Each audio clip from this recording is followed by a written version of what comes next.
Hello! Welcome to our podcast. చాలా రోజులైంది చేసి. లాస్ట్ ఇయర్ ఆగస్ట్‌లో ఒక ఎపిసోడ్ చేశాను. దాని తర్వాత ఇంతవరకు చేయలేదు. చాలామంది అడుగుతూనే ఉన్నారు. ఏంటి ఇంకా చేయట్లేదు? మీరు అప్పుడప్పుడే పెరుగుతున్నప్పుడు ఆపేసారేంటి అని జెప్పి. So, we are finally back. Last time మేము చేసిన నెలకి లాస్ట్ ఎపిసోడ్ మేము రిలీజ్ చేసిన నెలకి చంద్రబాబు నాయుడు జైల్‌లో ఉన్నాడు. పవన్ కళ్యాణ్ జైలు బయటున్నాడు. జగన్ ఏమో సీఎం చైర్‌లో ఉన్నాడు. ఇప్పుడు మేము మళ్ళీ చేసేసరికి చంద్రబాబు నాయుడు సీఎం అయ్యాడు. పవన్ కళ్యాణ్ డిప్యూటీ సీఎం అయ్యాడు. వైఎస్ జగన్ ఏమో ప్రతిపక్ష హోదా లేకుండా 11 మంది ఎమ్మెల్యేలతో అసెంబ్లీలో ఉన్నాడు. సో, చాలా మారిపోయింది. సో, ఇవన్నీ డిస్కస్ చేయాలి. బట్ ఫస్ట్ మనం ఏపీ పాలిటిక్స్ కాకుండా ఈ ఎపిసోడ్‌లో ఇండియన్ పాలిటిక్స్ మీద డిస్కస్ చేసి, నెక్స్ట్ ఎపిసోడ్‌లో ఏపీ పాలిటిక్స్ మీద ఎందుకంటే ఒక ఎపిసోడ్ చేయాలి దాని మీద. సో, ఫస్ట్‌లీ మనం ఇండియన్ పాలిటిక్స్ మీద చేద్దాము ఈరోజు. సో, మనతో ఈరోజు డిస్కస్ చేయడానికి మీరు నా పాడ్‌కాస్ట్ చూసినట్టయితే నేను చాలా సార్లు ఎక్కువ ప్రస్తావించిన వ్యక్తి కె. బాలగోపాల్ గారు. ఆయన ఆయన కోట్స్ కానీ, లేపోతే ఆయన గురించి గానీ నేను చాలా సార్లు చెప్తూ ఉండేవాడిని. ఆయన స్థాపించిన హెచ్ఆర్ఎఫ్ హ్యూమన్ రైట్స్ ఫోరమ్‌కి ఇప్పుడు ప్రెజెంట్ స్టేట్ సెక్రటరీగా ఉన్న రోహిత్ మనతో ఉన్నారు. Hi Rohit. Hi Raghava, thank you. Yeah! So, మనం ఇప్పుడు మొన్న లోక్‌సభ ఎలక్షన్స్ అయిపోయాయి. ఆహ్, చాలామంది అన్‌ఎక్స్‌పెక్టెడ్ రిజల్ట్సే అంటున్నారు. How do we look at this verdict? ఎందుకంటే అటు ఎన్‌డీఏ సెలబ్రేట్ చేసుకుంటున్నారు. ఆహ్, కీవర్డ్ ఈస్ ఎన్‌డీఏ మోడీ కాదు. ఇటు ఇండియా అలయన్స్ వాళ్ళు సెలబ్రేట్ చేసుకుంటున్నారు. ఇండియా అలయన్స్ వాళ్ళు లేపోతే ఈ ఈ ఇకోసిస్టమ్ అంతా డెమోక్రసీ యాస్ వన్ అంటారు. మోడీ 3.0 అంటే కాదు కాదు ఇది ఎన్‌డీఏ 3.0 అంటారు. So, how do we look at it? BJP lost 63 seats from 2019. Congress ఏమో 47 plus from 2019. NDA 58 minus Congress has gained massive 143 Congress alliance has gained massive 143 seats. But the fact of the matter is Modi is still the prime minister and he's become prime minister for the third consecutive time. Feat only achieved by Jawaharlal Nehru before. కాంగ్రెస్‌కి just 99 వచ్చాయి. ఆ last 3 election figures కలిపినా గూడా BJP 24 Tally కంటే తక్కువే. కాంగ్రెస్‌కి ఇది third lowest అయితే బీజేపీకి థర్డ్ హైయెస్ట్ టాలీ. సో, ఇలా చాలా ఉన్నాయి. సో, వీటన్నిటిని చూస్తే how do we see this? How do we see this? Rohit, can you please put this into perspective? Take your own time and then we can move on to finer points. Okay. So first ఒక unexpected దాంతో start చేస్తాను. Perhaps Y- ఈ ఈ number of సీట్స్ని guess చేసిన perhaps ఒకే ఒక్క మనిషి, the founding father of Indian psephology Yogendra Yadav. Exactly, yeah. ఆయన ఒక్కళ్ళే చెప్పుకుంటూ వస్తున్నారు ఇట్ కుడ్ బి అరౌండ్ 240, 250, 240, 250 అని. బట్ వెరీ సర్కంస్పెక్ట్గా వెరీ కాషియస్గా ఆయన చెప్పుకుంటూ వచ్చారు. But he prove to be right. ఇక్కడ మనం చూస్తే యాక్చువల్గా కింద చెప్పినట్టు నువ్వు అన్నట్టు ఎన్డీఏ 3.0, మోడీ 3.0 కాదు, ఎన్డీఏ 3.0 అనేది కూడా వాస్తవమే.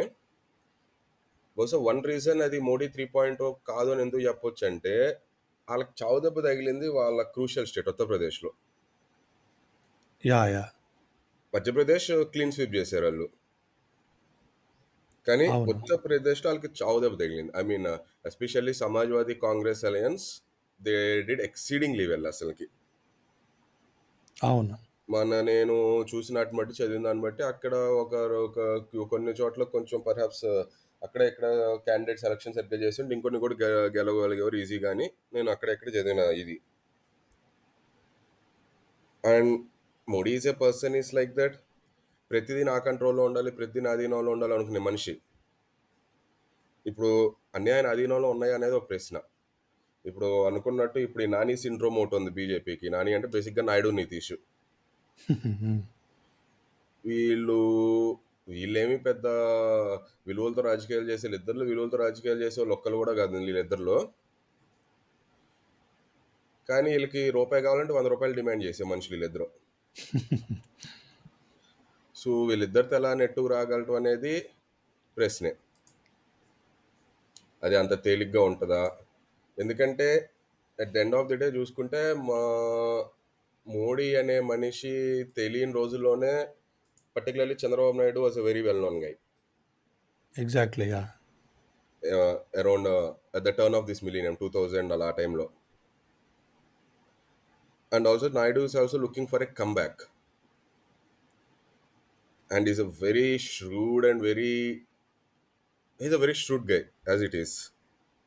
So is Nitish. వాళ్ళు ఎంతవరకు ఎక్స్ట్రాక్ట్ చేయగలరు మోడీ నుంచి అనే దాని మీద ఉంది.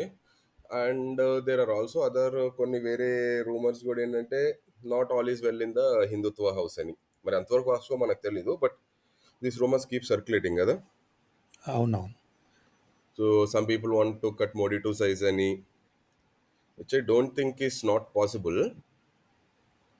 But I mean frankly I was also కొంచెం స్కెప్టికల్. ఇప్పుడు ఈ అనే పర్టికులర్ ఈ నిరుద్యోగం, ఆ, అభివృద్ధి, ద్రవ్యోల్బణం ఇలాంటివి చూపిస్తాయా ప్రభావం, లేకపోతే కేవలం మళ్ళీ హిందుత్వానే ఉంటుందా అని. బట్ అవును. సర్ప్రైజింగ్లీ మనకి యాక్చువల్గా మనం సిఎస్డిఎస్ పోస్ట్ పోల్ సర్వే చూస్తే, ద హిందూ సిఎస్డిఎస్ హ్మ్. సిఎస్డిఎస్ పోస్ట్ పోల్ సర్వే చూస్తే హిందుత్వం మీద జనాల్లో అంత వ్యతిరేకత తగ్గలేదు, కానీ ఈ పర్టికులర్‌గా నిరుద్యోగం, అభివృద్ధి ఈ విషయాల మీద చెయ్యకపోవటం వల్ల ఎన్‌డీఏ గాని, బీజేపీ మీద వ్యతిరేకత అయితే పెరిగింది. అది సీఎస్‌డీఎస్ పోస్ట్ పోల్ సర్వేలో మనకు చాలా స్పష్టంగా కనిపిస్తది.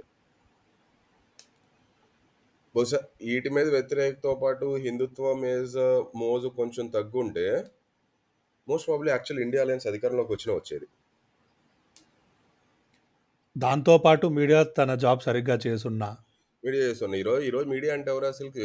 అసలు మనకు నచ్చకపోయినా ఈరోజు మీడియా అంటే ఒక రవీష్ కుమార్, ఒక ధ్రువరాతి, ఏది నేను చెప్పే పాపులర్ మీడియా, ఇప్పుడు మన ఆల్టర్నేట్ ఇంగ్లీష్ మీడియా కాకుండా, అవునవునవును. వాళ్ళు జస్ట్ ఇండివిజువల్స్ వాళ్ళు అంతే. లేకపోతే ఇప్పుడు ఈ అవును. ఆకాష్ ఎగ్జాక్ట్‌లీ. బెనర్జీ ఇలా. అవునవును. యోగేంద్ర యాదవ్ కూడా ఒకటి చెప్తాడు. ఏంటంటే, మన ఇండియన్ న్యూస్ కన్జ్యూమర్స్‌లో చాలామంది ఈ మెయిన్ స్ట్రీమ్ ఛానెల్స్ చూస్తారు, టీవీ ఛానెల్స్. దాంట్లో ఉండే మిగతా హిందీ, ఇంగ్లీష్ అంటే హిందీ మెయిన్‌గా 'ఆజ్ తక్' ఇలాంటివన్నీ ఒక ఒక సెక్షన్ ఆఫ్ పీపుల్‌కే కేటర్ చేస్తారు. ఒక సెక్షన్ ఆఫ్ వోటర్స్‌కి, ఒక ఐడియాలజీ వోటర్స్‌కే అవును. కేటర్ చేస్తారు. యోగేంద్ర యాదవ్ చెప్పేదేంటంటే 66 పీపుల్‌లో ఆహ్, ఒక్కరు కొంచెం వేరే న్యూస్ చూసినా కూడా మనకి అసలు వీళ్ళు అపోజిషన్‌లో కూర్చునేవాళ్ళు అంటారు. బహుశా ఎన్డీటీవీని అదాని కొనకపోతే అది అయ్యి ఉండేదేమో. ఎగ్జాక్ట్‌లీ. యాహ్! అంటే అది కొనలేదు. ఫోర్స్‌ఫుల్‌గా టేక్ ఓవర్ చేయకుండా ఉంటే హ్మ్. యాహ్! అయినా అయ్యి ఉండొచ్చు అది. అండ్ ఎన్డీటీవీ ఇందాక గనుక కోయలిషన్ కనీసం పార్ట్నర్స్ ఉండుంటే. అంటుంటే నాకు ఇంకోటి గుర్తొచ్చిందేంటంటే, Modi has never led a coalition government in his life even as a CM or as a PM. Assembly first time ఇది. అండ్ ఫస్ట్ ప్లస్ టైమ్ ఇది. ఆళ్ళిద్దరు సో, ఇందాక చెప్పుకున్నట్టు ఆళ్ళిద్దరు కొయిలేషన్ పార్ట్నర్స్ మామూలోళ్ళు కాదు. ఆ! అవును. నితీష్ కుమార్ కూడా మోడీతో కాంటెంపరరీగా ఉండేవాడు. సో, ఆ పవర్ బ్యాలెన్సెస్ కూడా ఉంటాయి ఇప్పుడు. ఉంటాయి. ప్లస్ నితీష్ కుమార్ ఇప్పటికి నాకు నంబర్ కూడా మర్చిపోయాను. ఎన్ని సార్లు మారాడో కూడా మర్చిపోయాను నేను ఇప్పటికి. అవును. మోస్ట్ అన్‌రిలయబుల్ పార్ట్నర్స్ ఎన్‌డీఏకి వీళ్ళిద్దరే. అదే మోస్ట్ అన్‌రిలయబుల్ వాడినది ఎగ్జాక్ట్‌లీ ఎన్‌డీఏకి ఈళ్ళిద్దరే. కానీ ఆళ్ళిద్దరి మీద ఆధారపడక తప్పదిప్పుడు. ఆ! మొన్న ఎవరో అంటూ ఉన్నారు చాలామంది. అది నిజమే అది. Most reliable partners are outside the alliance. BJD ఇంకా వైఎస్ఆర్‌సీపీ. అదే. ఎగ్జాక్ట్‌లీ అది. ఆ! మోస్ట్ అన్‌రిలయబుల్ ఈళ్ళుండడు. అసలు వీళ్ళు గవర్నమెంట్ ఫార్మ్ చేయడానికి సపోర్ట్ చేసిన ఇద్దరు మోస్ట్ అన్‌రిలయబుల్ పార్ట్నర్స్ అవ్వడం అన్‌రిలయబుల్ వల్ల పార్ట్నర్స్ వాళ్ళు. మనలో కొంచెం ఇంట్రెస్ట్ నెలకొంది గానీ, అది ఎంతవరకు మేబీ ఇండియా అలయన్స్‌కి వీళ్ళిద్దరూ ఎళ్ళిపోతే గవర్నమెంట్ ఫార్మ్ చేసే ఛాన్స్ లేదు కదా! అంటే ఇప్పుడు నంబర్‌లు చూసుకుంటే అంతా 232 కదా India alliance. Yeah! Naidu 16, Nitish 12, 28. 232, 28 ఎంతవుద్ది? 260. So, అప్పుడు కూడా మళ్ళీ వేరే వాళ్ళు అవసరం పడాల్సొస్తుంది మీరు కదా! అసలు so, just they will be still short of ఒక హంగ్ 12 ఇంకా అప్పుడు. అవును. సో, మళ్ళీ ఎలక్షన్స్ అలాంటిదే వచ్చే ఛాన్స్ ఉంది గానీ, ఇండియా అలయన్స్ ఫార్మ్ చేసే ఛాన్స్ కష్టమే ఛాన్స్ అప్పుడు కూడా. తక్కువే. బట్ ఒకవేళ ఒక ఛాన్స్ తక్కువైనా కూడా now there will be very strong ప్రతిపక్షం కదా పార్లమెంట్‌లో. ఇప్పటి వరకు అవునవును. 2014 నుంచి ఆళ్ళ ప్రతిపక్షమే లేదు. అవును. 2014లో కాంగ్రెస్ ప్రతిపక్ష హోదా రాలేదు. అవును. ఇది ఒక రకంగా చెప్పుకోవచ్చు. ఇది అంతే స్టార్టింగ్ ఫ్రమ్ ద క్వెషన్ ఒక రకంగా అన్‌ఎక్స్‌పెక్టెడే. అవును. యోగేంద్ర యాదవ్‌తో పాటు ఇంకో అన్‌లైక్లీ క్యాండిడేట్ కూడా ఈ ఫిగర్ చెప్పాడు. రేవంత్ రెడ్డి. అచ్చా! రేవంత్ రెడ్డా? కామెడీ ఏంటంటే ఆయన 'ఆప్‌కి అదాలత్‌లో' చాలా దాంట్లో చెప్పాడు. నేను ఆ క్లిప్ చూసా. ఆ 'రజత్ శర్మ' షో మొత్తం చూసి ఓపికుంటది గానీ, ఆ! ఆహ్, 400 పార్ అంటున్నారు గదా! ఆ! మీరేమంటారు అంటే, 400 పార్ రావాలంటే పాకిస్తాన్‌లో సీట్లు కూడా కౌంట్ జేయాలి అన్నాడు. అని చెప్తూ ఎలా ఆ! వస్తది 400 పార్ అని తన అనాలిసిస్ ఏదేదో చేసేసి ఆ! బీజేపీ 250, 240 కంటే తక్కువే వస్తది. లేకపోతే 240కి మించి రాదు అన్నాడు. అచ్చా! Actually no Congress CM or no Congress leader బీజేపీకి 240 వస్తదని చెప్పలేరు. ఎందుకంటే ఇండియా అలయన్స్ గెలుస్తదని చెప్తారు గదా! చెప్తారు. అవును. ఆబ్వియస్‌గా చెప్తారది.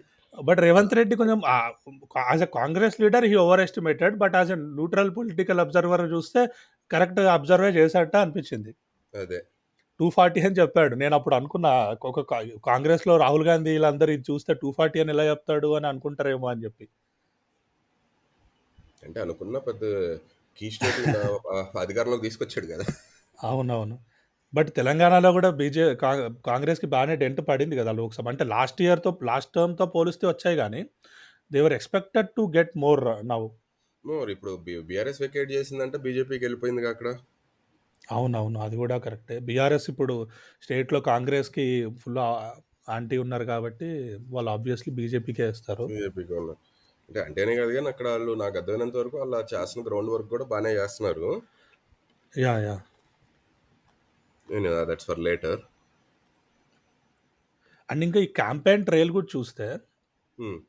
క్యాంపెయిన్ ఎంతవరకు ఈ ఈ ఎలక్షన్ రిజల్ట్స్‌ని ఏదైతే వచ్చిందో ఫిగర్స్ దానికి ఈ క్యాంపెయిన్ ఈ జరిగిన 7 ఫేజెస్‌లో జరిగిందైతే 44 డేస్‌లో జరిగిందనుకుంటా. Probably largest ever election second largest అనుకుంటా 1951, 52 మన ఫస్ట్ ఎలక్షన్ తర్వాత ఇదే. ఇన్ని డేస్‌లో జరగడం. Correct me if I am wrong. అయితే దీంట్లో జరిగింది ఎంతవరకు ప్రభావితం చేస్తది? లేకపోతే ముందే డిసైడ్ అయిపోయిన వోటర్స్ ఈ ప్యాటర్న్ ఎట్లుంటదంటారసలు? నేను అనుకోవటం ముందే డిసైడ్ అయ్యారు అనుకోనున్నాను. పర్టిక్యులర్‌గా ఈ క్యాంపెయిన్ ట్రైల్‌లో రిజర్వేషన్‌ల మీద అది బాగా వెళ్ళింది. అవునవును. అది రిజర్వేషన్‌లు ఏది ఈ ఈ హిందుత్వ సెక్షన్ ఏమో మీ రిజర్వేషన్‌లు తీసేసి ముస్లింకి ఇస్తారని చెప్పుకుంటూ ఎళ్లారు. అది పెద్ద క్లిక్ అవ్వలేదు. అవును. ఎందుకంటే ఆళ్ళెప్పుడు అటువంటి మాట చెప్పింది లేదు. ఆబ్వియస్‌గా చెప్పరు అలాంటియి ఎవరు. ఆబ్వియస్‌గా ఆళ్ళకి అవును. ఎవరికీ అటువంటి ఉద్దేశ్యం కూడా లేదు ఆబ్వియస్‌లీ. అవును. కానీ ఇక్కడ ఈ హిందుత్వ క్యాంప్ నుంచి ఏంటి చాలామంది ఎంపీలు ఈళ్ళందరూ మాకు 400 దాటిస్తే గనక రాజ్యాంగం మార్చేస్తాం. అవును. స్టేట్మెంట్లు ఇస్తాను. అదేమి ఇండియా అలయన్స్ ఆళ్ళు క్రియేట్ చేసిన రూమర్ గాదు. ఈళ్ళు చేసిన దాన్ని ఆళ్ళు బిల్డ్ చేసుకున్నారు. ఈళ్ళు చేసిన దాని మీదే. ఎగ్జాక్ట్‌లీ. నేననుకో ఎగ్జాక్ట్‌లీ. యాహ్! నేననుకోవటం అది చాలా ఇంపాక్ట్ చూపిచ్చిందని ఈటన్నిటితో పాటు. అవునవును. At the end of the day నీకాళ్ళకి ఉద్యోగాలే లేనప్పుడు నీకున్న ఏకైక ఉద్యోగం సోర్సు పబ్లిక్ ఎంప్లాయ్‌మెంట్. అవును. Public education, public employment. And it's also not just ఉద్యోగం, చదువనే గాదు గదా! It's also about dignity. That's the first time through this affirmative actions people could have some dignity, can stand on par with this upper cost. Exactly. అది బానే దెబ్బగొట్టిందని నేను అనుకుంటున్నాను అది. అది ఈళ్ళు అవును. చెప్పటము, ఇండియా అలయన్స్ దాన్ని బాగా తీసుకొని అందుకే పర్టిక్యులర్‌గా ఉత్తరప్రదేశ్‌లోనే దెబ్బగొట్టింది ఆళ్ళకది. ఇన్‌ఫాక్ట్ మన బీజేపీతో ఉండే ఈ ఒపీనియన్ మేకర్స్ ఉంటారు గదా! మన అవును. స్మితా ప్రకాష్ ఈళ్ళందరూ గూడా అదే ఫీలింగ్‌తో ఉన్నారు. కాపోతే వాళ్ళేమంటారు 2 ఫేక్ న్యూస్‌లంటారు. ఒక ఆడియో ప్లే చేస్తాను నేను. ఒకసారి చూడండి. ఆ! వినండి. In an election, both fear and fake news works. Fear that संविधान बदल देंगे, reservation खत्म कर देंगे. This was fear factor. You were instilling fear. The BJP tried to counter it by this thing that the fear was ये सारी reservation मुसलमानों को दे देंगे. One fear worked, the other fear did not work. The second fear came in too late. Too late. But along with Three it, rounds that happened. along ఆమె చూసావా? Second fear came in too late అంట. అదే. ఎవడు అసలు Raghava రంగనాథనేనా fake news మాట్లాడింది? అది 2 fake న్యూస్‌గా equate చేయడం తప్పు. BJP candidates were openly saying constitution మారుస్తామని. అది ప్రధానమంత్రి నుంచి రాకపోవచ్చు. కానీ ప్రధానమంత్రి దాన్ని ఖండించలేదు గూడా. హ్మ్. And Smita Prakash fake news గురించి చెప్తే కొంచెం ఆ! అదేలే. స్మితా ప్రకాష్ అదే చెప్పే కాదు. ఫేక్ న్యూస్ గురించి second fear came in too late అని ఆమె చెప్తున్నప్పుడు కూడా she is not calling it fake news. అదే. She she is cleverly using term fear. Fear. అదే కాన్స్టిట్యూషన్ బదల్ దెంగే అని షీ ఓపెన్‌లీ ఫేక్ న్యూస్ అని ఒప్పేసుకుంటుంది. In fact it is not fake news. అంతెందుకు అది యాక్చువల్‌గా ఇప్పుడు గాదు. బిబేక్ దేబ్రాయ్ అని ఆళ్ళ economic economic advisory adviser. Council తను రాసిన సంపాదకీయం ఉంది పేపర్‌లో. ఒక కొత్త రాజ్యాంగం తీసుకురావాల్సిన అవసరం ఉందని. ఎగ్జాక్ట్‌లీ. యాహ్! అది మనం ఐ థింక్ ఆ టైటిలే అది. ఆ ఆర్టికల్‌కి. ఆర్టికల్‌కి. అంటే రాజ్యాంగంలో సవరణలు చేయొద్దని చెప్పి ఎవరు అనరు. అవునవును. మొత్తం కొత్త కాన్స్టిట్యూషన్ రాజ్యాంగం స్పిరిటే తీసుకొచ్చి అప్పటి మార్చేస్తామంటే. సన్నద్ధం ఏంటి అసలకి? అవునవును. సో, అది అక్కడ ఓపెన్‌లీ ఇలా హైజాక్ చేసేసారు. ఇప్పుడు ఓపెన్‌లీ అరుణ్ గోవిల్, లల్లు సింగ్ అలాంటోళ్ళు రాజ్యాంగాన్ని మార్చేయాలని ప్రచారంలో జెప్పారు. ప్రచారం చెప్పారు. ఆహ్, ఇంటర్వ్యూల్లో చెప్పారు. చెప్పారు. యాహ్! దానికి డినై చేయడం గాని, కండెమ్ చేయడం గాని బీజేపీ టాప్ బ్రాస్‌లో ఎవ్వరు చేయలేదు. ఎవ్వరు చేయలేదు. అది చేయకపోగా ఈళ్ళు ఏమనుకున్నారు, ఇది వర్కౌట్ అవుద్దనుకున్నారు. ఏది మీ రిజర్వేషన్ తీసేసి ముస్లింలకి ఇస్తారు అలా అని. ఇన్‌ఫాక్ట్ ఎస్సీ, ఎస్టీ సీట్స్ చాలా ఇంకంబెంట్ సీట్స్ ఓడిపోయారు బీజేపీ వాళ్ళు. చాలా చోట్ల కాంగ్రెస్ మీద ఓడిపోయారు. అవును. సో, అంతెందుకు అదొక్కటి ఒక గుడ్ సీట్లు పక్కన బ్రైట్ పెడితే స్పాట్ అనుకోవచ్చు. అయోధ్యలో గెలిచిన SP candidate Dalit. Awadhesh exactly. Prasad. ఇంకో బ్యూటీ ఆఫ్ దట్ ఏంటంటే that is his general seat గూడా. That's a general seat. Ayodhya general general seat. సీట్‌లో అది ఎస్సీకిచ్చి అతను పసీ కమ్యూనిటీ అనుకుంటా గదా! పాసీ కమ్యూనిటీ ఆయన 9 సార్లు is a grand old man of UP politics ఆయన. ఎగ్జాక్ట్‌లీ. యాహ్! అండ్ ఇది గూడా ఒక ఇంట్రెస్టింగ్ థింగ్ కదా! ఇండియా అంతా రామ్ మందిర్ మీద ఎలక్షన్స్ గెలవాలనుకుంటారు. కానీ ఆ రామ్ మందిర్ కట్టిన చోట ఓడిపోయారు. కట్టిన చోట ఓడిపోయారు. అంటే at the end of the day ఎకనామిక్స్‌లో ఈ టర్మ్ ఉంటది గదా! Diminishing marginal returns. Exactly. Yeah! After point of అంటే ఐఎమ్ స్టిల్ స్కెప్టికల్. నేను హిందుత్వ ప్రభావం తగ్గిపోయిందని నేను ఇప్పటికీ ఏమో నేను అనుకోవట్లేదు. ఎగ్జాక్ట్‌లీ కరెక్టే. అవును. అంటే బహుశా ఇట్స్ ఎ వెరీ ఒక రకమైన కాంప్లెక్స్ థింగ్. పర్హాప్స్ రేపు వీళ్ళు ఒక రకమైన సాటిస్ఫాక్టరీ ఎంప్లాయ్‌మెంట్ ఇచ్చి, ఎంప్లాయ్‌మెంట్ జనరేషన్ నుండి హిందుత్వ కొనసాగితే పరిస్థితి ఏంటనే ఒక సిట్యుయేషన్ కూడా మనం అర్థం చేసుకోవాలి. అవును. ఆళ్ళు ఎంప్లాయ్‌మెంట్ ఇవ్వగలిగి, ఇన్‌ఫ్లేషన్‌ని అదుపులో పెట్టగలిగి, అప్పుడు హిందుత్వాన్ని జనాలు వదిలేస్తారా? అవును. అనే ప్రశ్న ఒకటి నాకెప్పటి నుంచో అనుకుంటున్నాను. అని బాలోపల్ అంటాడు. ఆహ్, నీకు just can I read it out? Yeah! Yeah! Please. 1 second I'm just looking for that. Yeah! మీరు చెప్పేలోపు గూడా నేనేం చెప్దాం అనుకుంటున్నా అంటే ఇది చాలా మంది కొంచెం wishful reading of the result అయిపోతుంది. మనము ప్రతీదీ హిందుత్వ అయిపోయింది ఇంకా అని అనుకుంటే మాత్రం పొరపాడినట్టే. ఎందుకంటే I think this isn't the end of Hindutva but beginning of opposition. అదే beginning exactly. It's the beginning of opposition.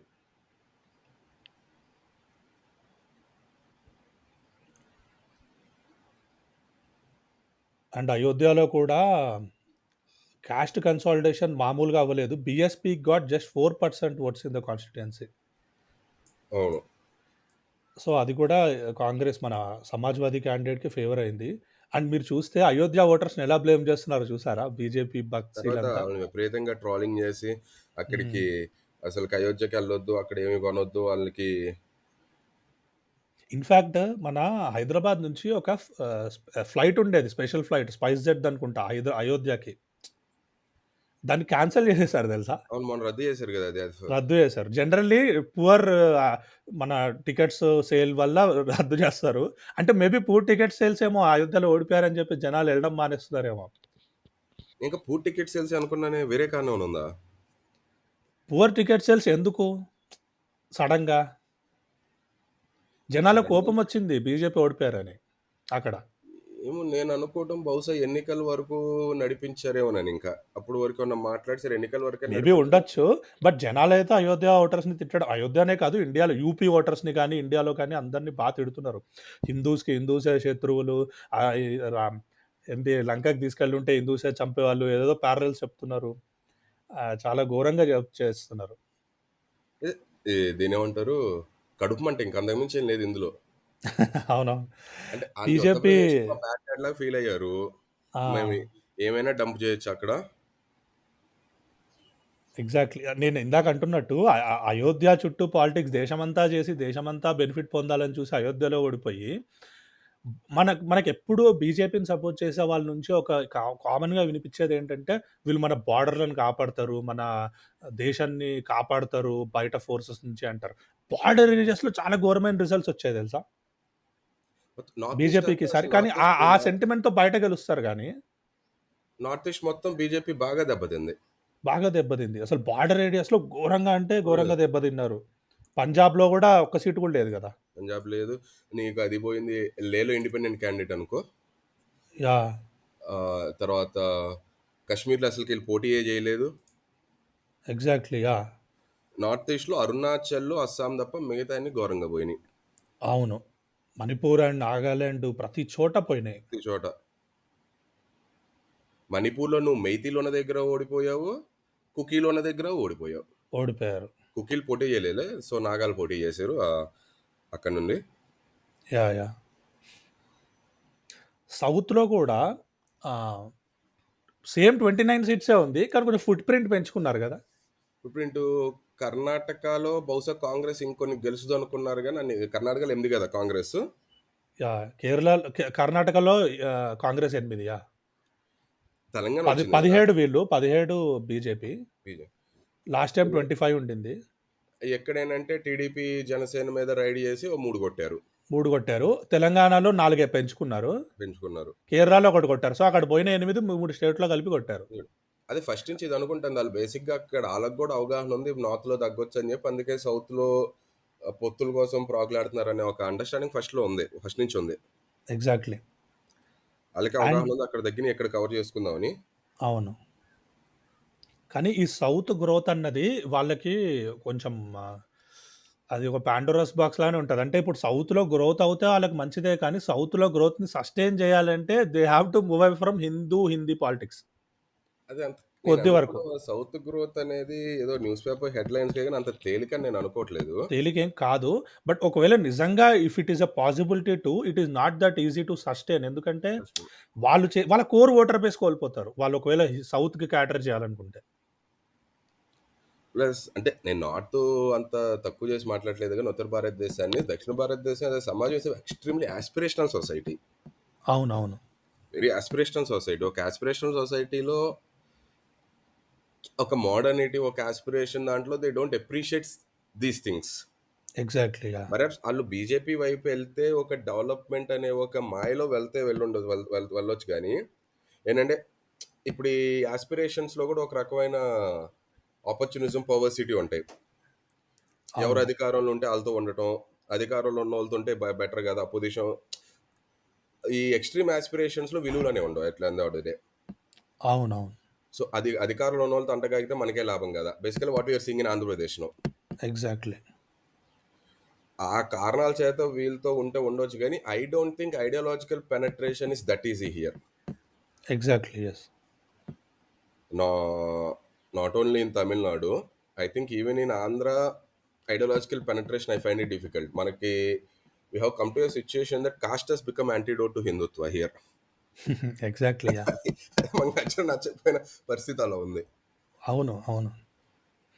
అది 2 వేస్‌లో కూడా ఉంది. ఏంటంటే caste has become antidote to Hindutva and Hindutva is also ah, caste అనే ఫ్యాక్టర్‌ని ఎక్కువ ప్లే ఔట్ కాకుండా, ఎక్కువ డిస్కషన్స్‌లో రాకుండా కూడా చేస్తుంది. ట్రై వేరే చేస్తుంది కానీ సైడ్. వర్కౌట్ అవ్వట్ల. ఇప్పుడు హిందుత్వ అనేది ఎప్పుడు చూసినా హిందూ, ముస్లిం ఎజెండాలో నడుస్తూ కాస్ట్ అనేది కొంచెం ఇన్విజిబిలైజ్ చేసేస్తున్నారు. మన మెయిన్ స్ట్రీమ్ డిస్కోర్స్‌లో. ఇప్పుడు for example which mainstream media covered Ayodhya result as a caste consolidation, social engineering అని చెప్పి ఎవరు కవర్ చేశారు? మెయిన్ స్ట్రీమ్ మీడియాలో ఒక్కరు కూడా చేయలేదు. అజయ్ లేదు. ప్రతి ఒక్కరు either they will say it is against Modi's Hindutva or they will say it is for Samajwadi and Congress idea of India అనో సంథింగ్ ఏదో చెప్తారు కానీ ఒక్కరు కూడా మనం అంత మెటా నెరేటివ్‌లు అక్కర్లేదనుకుంటా. ఆ! జనాలు మెటా నెరేటివ్‌ల మీద బతకరు కదా! జనాలు ప్రాక్టికల్ అవునవును. రియాలిటీల మీద పనిచేస్తారు. అవును. అది రిజెక్షన్ లాగా ఒక అయోధ్యని వాళ్ళు ఓటేయలేదు అంటే అదొక రిజెక్షన్ లాగా వాళ్ళ ఐడియాలజీస్‌కి ఓవరాల్‌గా వాళ్ళు చేసేదానికి అని చెప్తున్నారు గానీ, అసలక్కడ కాస్ట్ ఎంత రోల్ ప్లే చేసింది. బీజేపీ గెలిచినప్పుడు ఓబీసీలు, ఎస్సీ, ఎస్టీలని ఈ కాస్ట్ ఇంజినీరింగ్ చేశారు, సోషల్ ఇంజినీరింగ్ చేశారు, సోషల్ కొయిలిషన్స్ అని చెప్పి పెద్ద పెద్ద పదాలు తీసుకొచ్చి అనాలిసిస్ రాస్తారు, ఓపెడ్స్ రాస్తారు. కానీ యాక్చువల్‌గా యూపీలో చాలా చేశారు. ఈ సమాజ్‌వాదీ పార్టీ అండ్ కాంగ్రెస్ అక్కడ. ఆళ్ళు చేస్తే మెస్మరైజింగ్. మనం చేస్తే ఇగ్నోరెన్స్. అది. యాక్చువల్‌గా అదే కాస్ట్ తీసుకుంటే మనకి వెస్టర్న్ ఉత్తరప్రదేశ్‌లో ఆళ్ళు ఆర్ఎల్‌డీతో జతకట్టారు. జాట్స్ పార్టీ అది. అవునవును. అయినా కూడా వెస్టర్న్ ఉత్తరప్రదేశ్‌లో ఆళ్ళు గెలిసింది లేదు. ఇన్‌ఫాక్ట్ జాట్స్ రాజధానిలా చెప్పుకోగలిగే ముజఫర్ నగర్‌లో ఓడిపోయారు. అవును.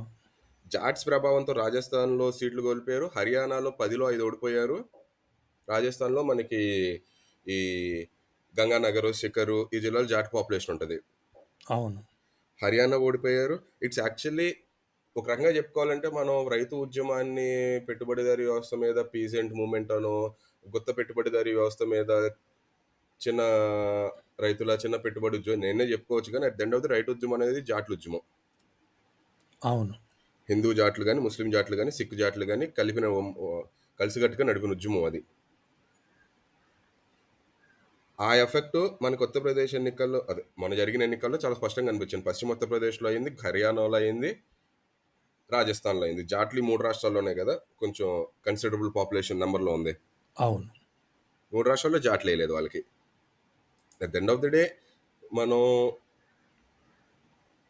హిందుత్వ will always found it insurmountable to deal with caste is always insurmountable for Hindutva. Exactly. Yeah. దాన్ని ఏం చేయాలనేది ఇప్పుడు అందుకే ప్రతి చోట అలా హిందుత్వ ఇలా ఇదే ఉంటుంది. ప్రతి చోట కొంచెం పొలిటికల్ రిప్రజెంటేషన్ నెగ్లెక్ట్ అయిన కాస్ట్ని దగ్గరికి తీసి వాళ్ళ ద్వారా దే ట్రై టు బిల్డప్. అవును. ఆంధ్రప్రదేశ్లో కూడా అటెంప్ట్ చేశారు కానీ బేసిక్గా వర్కౌట్ అవ్వాలి వాళ్ళకి. అవును. ఫ్యూచర్లో వద్దు చూడాలి. మిగతా ఉత్తరప్రదేశ్లో అదే చేశారు. ఇప్పుడు ఇక్కడ ఇప్పుడు దళిత కులాల్లో జాతవ కులానికి ఒక పార్టీ ఉంది, మిగతా పాసి కానీ వీళ్ళకి లేదని చెప్పి వాళ్ళకి పొలిటికల్ రిప్రజెంటేషన్ పేరు మీద వెళ్దాం అనుకున్నారు. బీసీలో యాదవులకి వాళ్ళ పార్టీ ఉంది, మిగతా ఈబీసీలు పర్టికులర్గా ఈబీసీలకు పొలిటికల్ రిప్రజెంటేషన్ లేదు కదా అని చెప్పి ఈబీసీల ద్వారా వెళ్దాం అనుకున్నారు. Which they succeeded to some extent. We have to give it. Exactly. Yeah. వీళ్ళ చేసిన దాన్నే 100x మొన్న ఎస్పీ కాంగ్రెస్ చేసాయి. మనం చూసుకుంటే ఎస్పీకి ఎంవై పార్టీ అనే ముద్ర ఉంది, ముస్లిం యాదవ్ పార్టీ అని. అవునవును. అన్నిటికన్నా తక్కువ సీట్లు ముస్లిం యాదవులకి ఇచ్చారు మొన్న ఎస్పీ నుంచి. ఎక్కువ సీట్లు ఈబీసీలకి, దళిత కులాల్లో నాన్ జాతవ కులాలకి ఇచ్చారు. And which work wonders for them. But మీరు డిస్కోర్స్ చూస్తే ఎలా ఉంటుందంటే, ఇప్పుడు ఫర్ ఎగ్జాంపుల్ ప్రశాంత్ కిషోర్ లాంటోడు కూడా వీళ్ళకి ఒక ఫిక్స్డ్ ఓట్ బ్యాంక్ ఉంది అని చెప్పి ముస్లిమ్స్ వేసేస్తాడు. అసలు అతిపెద్ద ఓట్ బ్యాంక్ అనేది హిందూస్. ముస్లిం ఓట్ బ్యాంక్ చాలా డివైడెడ్ ఉంది. హిందూ నేను ఇంకొక ఆడియో ప్లే చేస్తా, వినండి. Hindu upper caste is the committed vote bank of BJP. Exactly.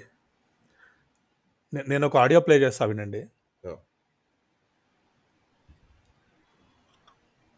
In a country where 20% minority is literally your free vote bank, you don't have to do anything to get that 20% if you are Congress. Your vote share is 23% today, and you have been able to increase it by 2 percentage point. By what measure you are seeing it is a great effort on the part of Congress? भाई 18% तो इस देश में मुसलमान है, और दूसरे minority groups को जोड़ दें तो 20% हो जाएंगे. कांग्रेस को टोटल वोट मिला है 23%. पिछली बार से 2% ज्यादा मिला है.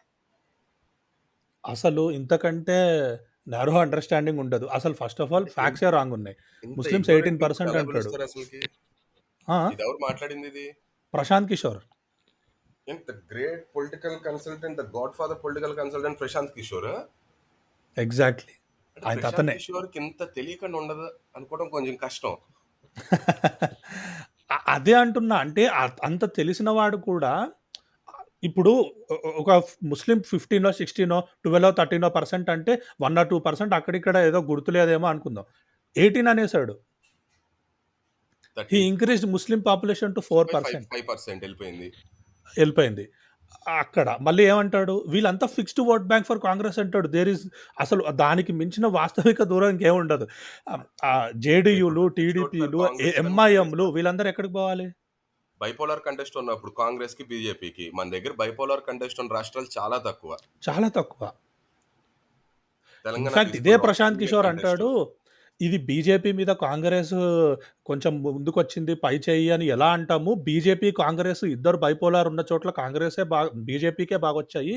కాంగ్రెస్ అంతా అలయన్స్తో మైనర్ పార్ట్నర్స్ గాను అలా కొంచెం రైజ్ అయ్యారు అంటాడు.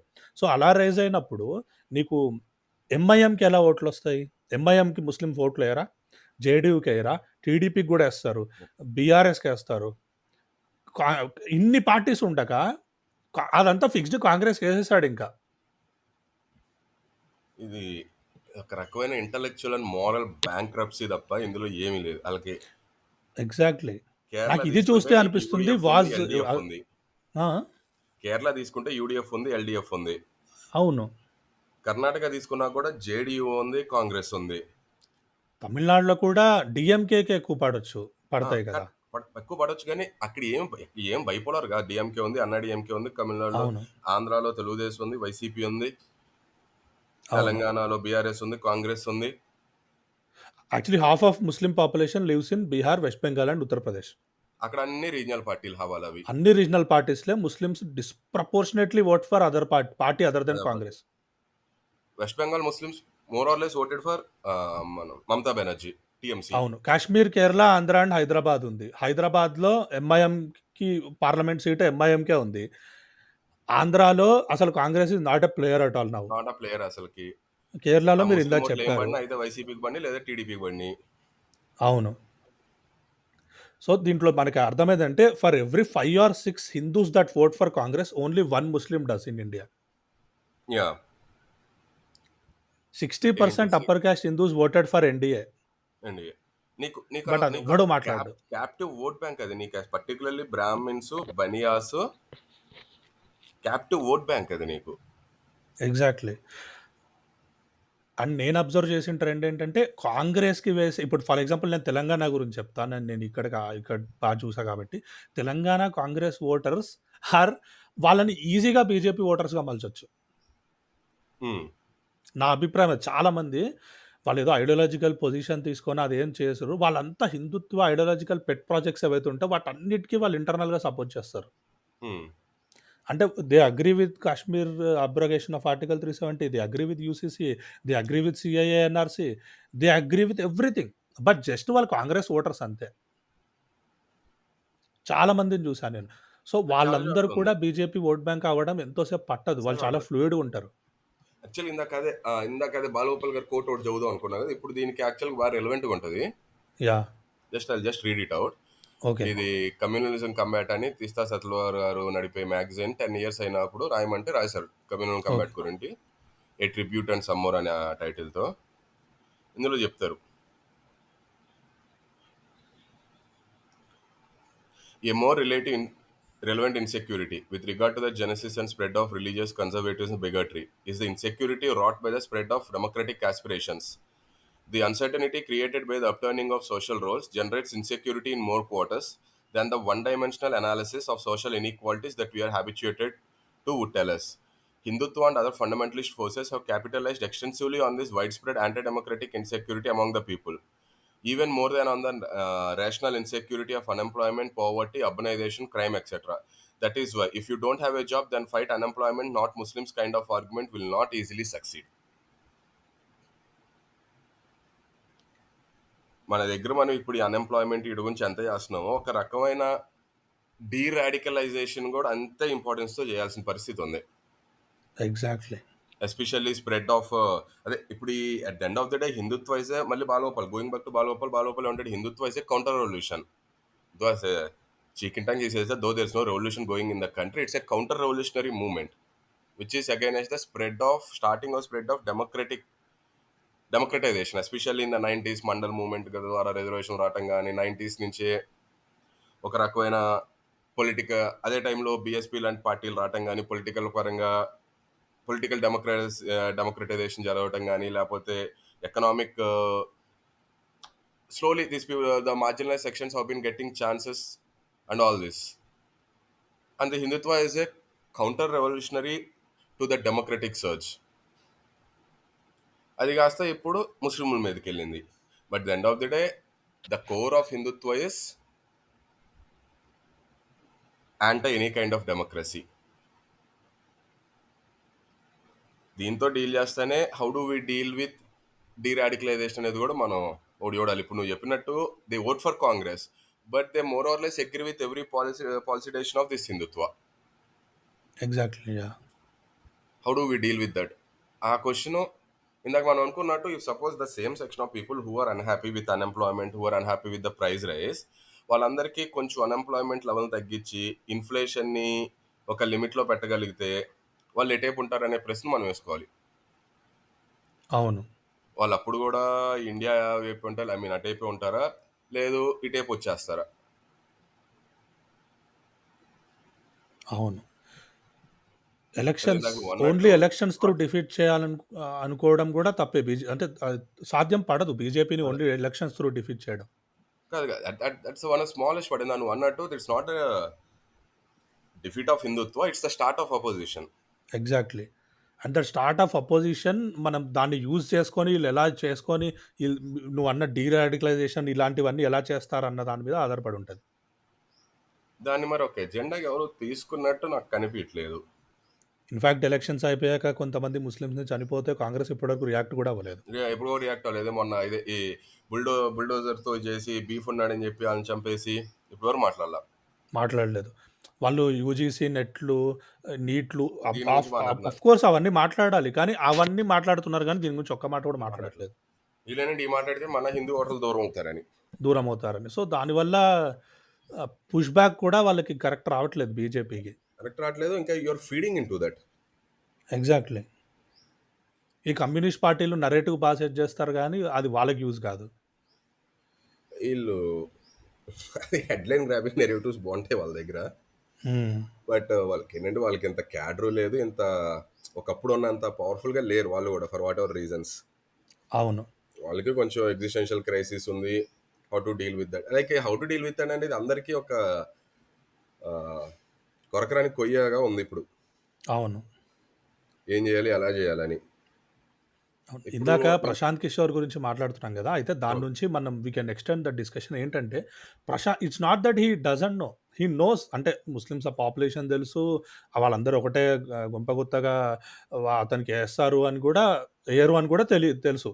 బట్ అయినా కూడా హీస్ పెడ్లింగ్ దట్ నరేటివ్ జనాల్లోకి. అది బీజేపీ నరేటివ్ లాగా, అంటే ముస్లిమ్స్ అందరు వీళ్ళకి వేసేస్తారు, ముస్లిమ్స్ అపీజ్ చేస్తారు, అలాంటి నరేటివ్. సో నాకేమనిపిస్తుంది అంటే ప్రశాంత్ కిషోర్ కూడా అసలు ఈ said is not in to political consultancy, నేను సర్వేలు చేయడం మానేశాను, నేను అన్ని చేయడం మానేశాను అంటాడు. బట్ కూర్చొని ప్రతి ఇంటర్వ్యూలో కూర్చొని బీజేపీ 240+ అంటాడు. మరి 340 అవుతాయని ఎట్ట చెప్పాడు? అదే అంటున్నా. అంటే ఈ బీజేపీ ఒక వెపన్ లా వాడుకుంటుందా అంటే, ఒక ఒపీనియన్ సెట్ చేయడానికి ప్రశాంత్ కిషోర్ని ఇలాంటి వాళ్ళని, ఇప్పుడు మీడియాను ఆబ్వియస్లీ మొత్తం అలా గుప్పిట్లో పెట్టుకున్నారు. ప్రశాంత్ కిషోర్ లాంటి వాళ్ళని కూడా ఇలా గుప్పిట్లో పెట్టుకొని వాడుకున్నారా? ఎగ్జిట్ పోల్స్ చూస్తే అసలు ఎగ్జిట్ పోల్స్ ఇంకా అన్నిటికంటే దారుణం ఏంటంటే, దీని గురించి మనం పక్కా మాట్లాడాలి. ఎగ్జిట్ పోల్స్టర్స్ వాళ్ళ పోల్స్, మన ఎగ్జిట్ పోల్స్ ఇచ్చినప్పుడు 340లు ఎన్డీఏ 400లు ఇచ్చారు కదా. ఈ ప్రదీప్ గుప్తా కూర్చొని ఇండియా టుడే స్టూడియోలో ఇంత నంబర్కి జస్టిఫికేషన్లు అడుగుతారు కదా వాళ్ళు, ఆబ్వియస్లీ యాంకర్లు. ఎంత వాళ్ళు కూడా అదే బీజేపీ సపోర్టర్స్ అయినా బయటికి అడుగుతారు కదా, ప్రొజెక్షన్స్కి కారణం ఏంటి అంటే చాలా కారణాలు చెప్తాడు. ఒక కారణం చెప్తాడు, no scams done by BJP, ఒక రీజన్ అని చెప్తాడు ప్రదీప్ గుప్తా. అసలు ఇంకా అంతకంటే ఐరానికల్ షిట్ ఉండదు. ఎందుకంటే no scams done by BJP అని ఒక రీజన్ చెప్తున్నాడు ఎగ్జిట్ పోల్స్ని జస్టిఫై చేసుకోవడానికి, when exit polls itself is the biggest scam they've done in the last 2 months. Irony వాళ్ళకి అది. అసలు వాళ్ళు చెప్తున్న ఎగ్జిట్ పోల్స్ స్కామ్ వాళ్ళకు కూడా తెలుసు బీజేపీకి మెజారిటీ రాదని చెప్పి. ప్రదీప్ గుప్తా కూడా తెలుసు. అది మై యాక్సిస్ కి కాస్త వస్తూ మంచి పేరు ఉండేది. అవును. To the extent they have captured or controlled, even these people, they have staked their entire reputation. Exactly. So what is that drove them to stake their entire reputation? తర్వాత వచ్చి మళ్ళీ ఏదో ఏడ్చాడు. అవును. అంటే everyone stake their entire reputation. And ఇందాక నువ్వు అన్నట్టు I think even people know that all these are Godi channels. అవును. I think it just whatever thinking aloud, I could not be correct. వాళ్ళకి ఒక కొత్త new set of opinion makers కావాలేమోనని. అవును. Godi media is thoroughly discredited even among their own supporters. Yeah వాళ్ళని ఎవరు వాళ్ళే నమ్మట్లేదు. అవును. So are they looking for new set of opinion makers అని.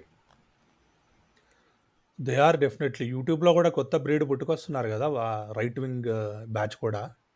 ఇప్పుడు చాలామంది అంటారు కదా 2009 was Facebook election, 2014 was probably social media, మన ట్విట్టర్ అట్లా, 2019 ఈజ్ యూట్యూబ్ ఎలక్షన్ అని. 2024 is YouTube election. 2019 was WhatsApp election.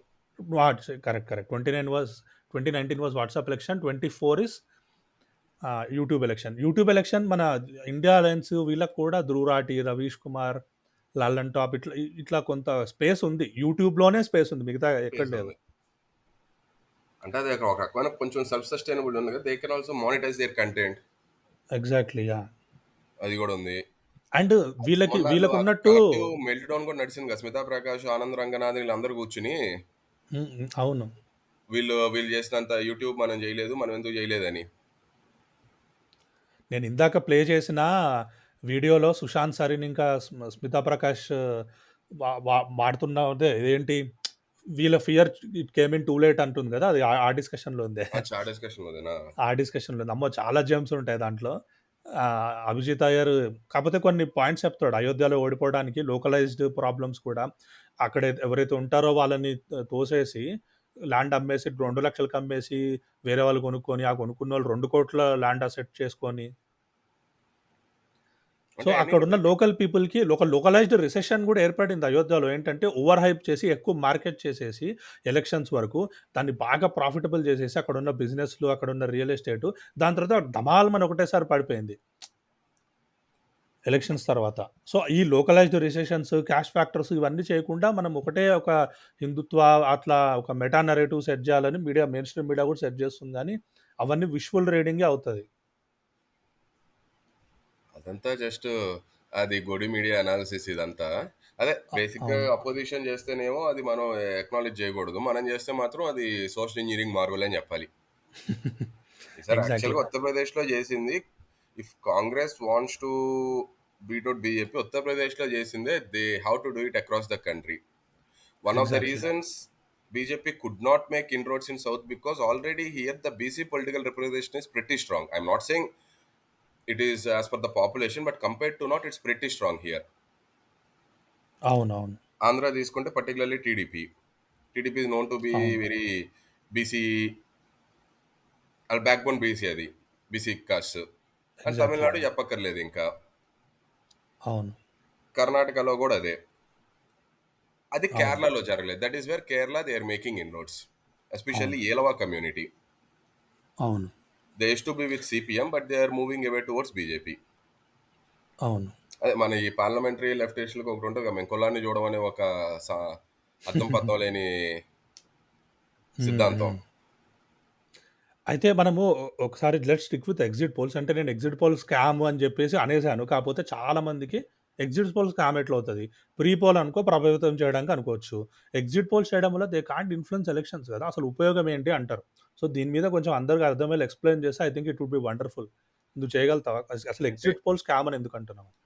Exit polls scam అంటే ఇప్పుడు ఇక్కడ రెండు విషయాలని మనం చూడాలి. పర్టికులర్గా ఈసారి ఎగ్జిట్ పోల్స్ ఆ stock market which many people are ఎలిజింగ్.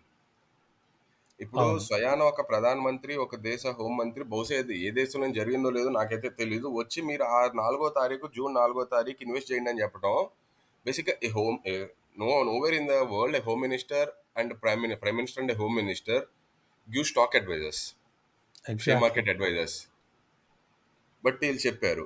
కానీ ఏంటంటే ఇప్పుడు ఈ స్టాక్ మార్కెట్ స్కామ్ అనే దానికి it's not backed by data. ఎందుకంటే హిందూలో ఒక అనాలిసిస్ వచ్చింది, ఇంట్రెస్టింగ్ అనాలిసిస్. అందులో ఈ స్టాక్ మార్కెట్ స్కామ్లో బాగా క్రాష్ June 4th వీళ్ళు స్టేట్మెంట్లు ఇచ్చి ఎగ్జిట్ పోల్స్ వచ్చిన దగ్గర నుంచి June 4th వరకు ఆల్మోస్ట్ ఒక 4 days గ్యాప్ ఉంది కదా. 30th ఎగ్జిట్ పోల్స్ వచ్చినట్టు ఉన్నాయి కదా, May 30th. May 30th కాదు, June 1st ఈవినింగ్ వచ్చాయి exit polls. June 1st evening వచ్చి June 4th ఈవినింగ్ వరకు బేసికలీ 3 days. అవును, 3 days విండో ఉంది దీనికి స్టాక్ మార్కెట్స్కి. కానీ అందులో ఇప్పుడు బేసిక్గా స్టాక్ మార్కెట్ స్కామ్ అని చెప్పి second and third was close. Okay, June 1st ఉంది, మళ్ళీ June 4th. అవును, June 1st అంటే ఫ్రైడేనా ఇప్పుడు ఉంది. అయితే ఫ్రైడే ఈవినింగ్ క్లోజ్ అయ్యి మళ్ళీ మండే మార్నింగ్ స్టార్ట్ అయింది. June 4th వెడ్నెస్డే వచ్చింది కదా అనుకుంటా. అయితే May 31st రోజు అన్యూజువల్ యాక్టివిటీ జరిగింది ఎగ్జిట్ పోల్స్ ముందు రోజే. అంటే ఇక్కడ ఏంటంటే దీనికి లింక్ చేద్దాం అంటే, బట్ చూస్తే కనుక if you look at who are the major beneficiaries and who are the losers, foreign institutional investors ఉన్నారు, ఇండియన్ ఇన్స్టిట్యూషనల్ ఇన్వెస్టర్స్ ఉన్నారు, but the data doesn't bore the allegation that there was stock market scam. ఆ scam అని చెప్పలేము. But ఏంటంటే May 31 రోజు 58% of the investors were foreign institutional Investors, వాళ్ళు but they lost out investors. a lot. A crash అయ్యాక. కా కానీ అదేంటంటే ఇంతకుముందు అంత యాక్టివిటీ లేదు. ప్రిసీడింగ్ ఇయర్స్‌లో గాని, ఎప్పుడు గాని ప్రిసీడింగ్ దాంట్లో గాని, ఎప్పుడు ఆ ట్రేడింగ్ విండోస్‌లో గాని ఎప్పుడు అంత లేదు. ఇన్‌ఫాక్ట్ ప్రవీణ్ చక్రవర్తి ఎక్కువ యాక్టివ్‌గా అతనే ఉన్నాడు కదా దీని మీద. అవునవును. అతను చెప్పేదేంటంటే లాస్ట్ టైమ్ ఎప్పుడు 2014 2019 ఎలక్షన్స్ తర్వాత అంత జరిగింది అని చెప్పి. ఎలక్షన్ రిజల్ట్ తర్వాత. సో, అంత బిగ్ బ్రేకింగ్ ఇన్సిడెంట్ ఏం జరగకుండా అంత అన్‌యూజువల్ యాక్టివిటీ ఎందుకు అని అంటాడు. ఇది స్కామ్ అని చెప్పలేము. బట్ అన్‌యూజువల్ యాక్టివిటీ అయితే ఉంది. అన్యూజువల్ యాక్టివిటీ అది బేసిక్గా డైరెక్ట్ లింక్ చేయలేం స్కామ్కి. అవును. But but it's very peculiar. ఒక ప్రధానమంత్రి, ఒక హోం మంత్రి మీ స్టాక్ మార్కెట్లో ఇన్వెస్ట్ చేయండి అని చెప్పడం. ఇప్పుడు ఏంటంటే షేర్ మార్కెట్ కూడా ఇట్స్ నాట్ టూ ట్రాన్స్పరెంట్. అవును. మనకి మొత్తం అసలుకి ఎవరెవరు ఎంత కొన్నారో ఆ డీటెయిల్స్ అన్ని ట్రాన్స్పరెంట్గా వస్తేనే we can come to some conclusion. దాని పక్కన పెట్టగా exit polls also kind of create that మహోల్ అంటారు కదా హిందీలో. మహోలే. ఆ మహోల్ క్రియేట్ చేస్తుంది ఇన్విన్సిబిలిటీ. ఇప్పుడు జూన్ 1 ఎగ్జిట్ పోల్స్ వచ్చిన తర్వాత ఇంక ఎలక్షన్ ఏమీ లేవు. నెక్స్ట్ ఎలక్షన్ మీద దాని ప్రభావం ఏమి ఉండదు. But I think it's an ideological project. It's not just ఈ ఎలక్షన్ సంబంధించింది అనుకోవట్లేదు నేను. Okay. It's like to create this invincibility of Modi particularly. Okay. I think దీన్ని స్కామ్ అనాలా అంటే షూర్ బహుశా వాళ్ళు they could be some financial gains some of these agencies could have made. Yeah! Obviously అవి ఎప్పటికీ బయటికి రావు. But we cannot rule out that chance possibility. But అవును. మోర్ దాన్ దట్ నాకేమనిపిస్తుంది అంటే it's about to create the aura of invincibility for him. But what is the use of creating such aura of invincibility when it breaks in 2 days? అంటే అది break అవుతుందని వాళ్ళకి ముందే అవగాహన ఉందని నాకు అనిపిస్తుంది. మేబీ అయితే ఇక్కడ ఇంకొకటేందంటే ఇప్పుడు వాళ్ళు ఎగ్జిట్ పోల్స్ అలా ప్రెడిక్ట్ చేశారు. ఓకే. వాళ్ళు నిజంగానే వాళ్ళు తప్పు అంచనాలు చేశారు గానీ, నో వెస్టెడ్ ఇంట్రెస్ట్ అని అనుకుందాం ఒక నిమిషం. Okay fine. Assumption. But problem ఏమైపోతుందంటే, ఇప్పుడు నీకొక క్లిప్ ప్లే చేస్తా మళ్ళీ ఇది విను. When you've got tabulate that, when you've got polls and credible polls, I think it was important to No, note but Rahul Gandhi is not that thinking the polls are credible. He's calling them Modi's fantasy polls because it's Rahul Gandhi and the Congress's nightmare in those polls, and the BJP's fantasy. They're calling it Modi's fantasy polls. They're trying to demean and discredit every institution in this country and every process in this country. You know, the fact is, ఇది వింటే దీంట్లో 2 funny things ఉంటాయి. ఒకటేంటంటే, exit పోల్స్‌ని Congress వాళ్ళు అదంతా తప్పు, అంత numbers రావు అని చెప్పారు. దానికి discrediting the institutions of the country. Institutions of the country. అసలు ఇన్స్టిట్యూషన్స్‌ని డిస్క్రెడిట్ చేస్తూ ఎగ్జిట్ పోల్స్ అనేది ఒక ఇన్స్టిట్యూషన్. అసలైన ఇన్స్టిట్యూషన్లు సుప్రీం కోర్టులు, ఎలక్షన్ కమిషన్లు, ఈడీలు, సిబిఐలు వీటన్నిటిని డిస్క్రెడిట్ చేసినప్పుడు వీడు ఒక్క మాట మాట్లాడు రాహుల్ కన్వాల్ గాడు. రాహుల్ కన్వాల్ ఇందాక పేరు మర్చిపోయాడు. Exit పోల్స్‌ని discrediting. అసలు అది కూడా కాదు. ఎగ్జిట్ పోల్స్ అనేది ఎలక్షన్ రిజల్ట్ రాకముందు ఇచ్చేది.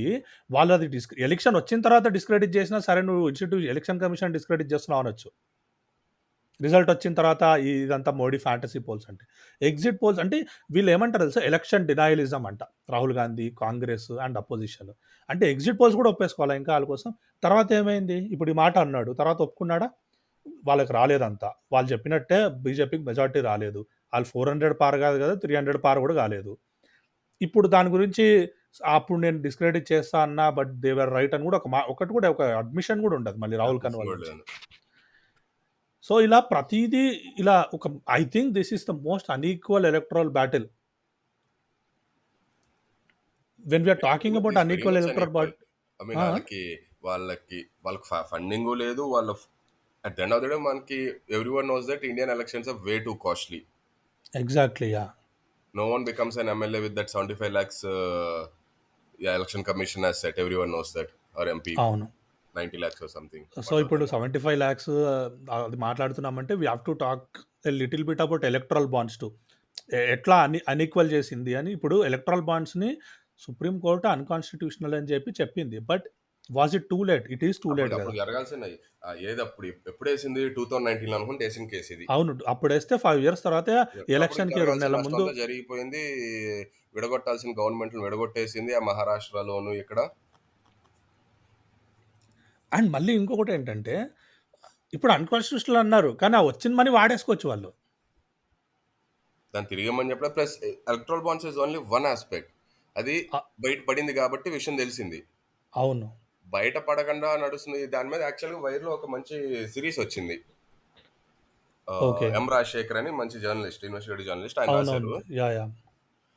యాక్చువల్‌గా what the approach they followed was ఈ రిపోర్టింగ్‌కి they went and looked at all the new infrastructure BJP is building. Okay.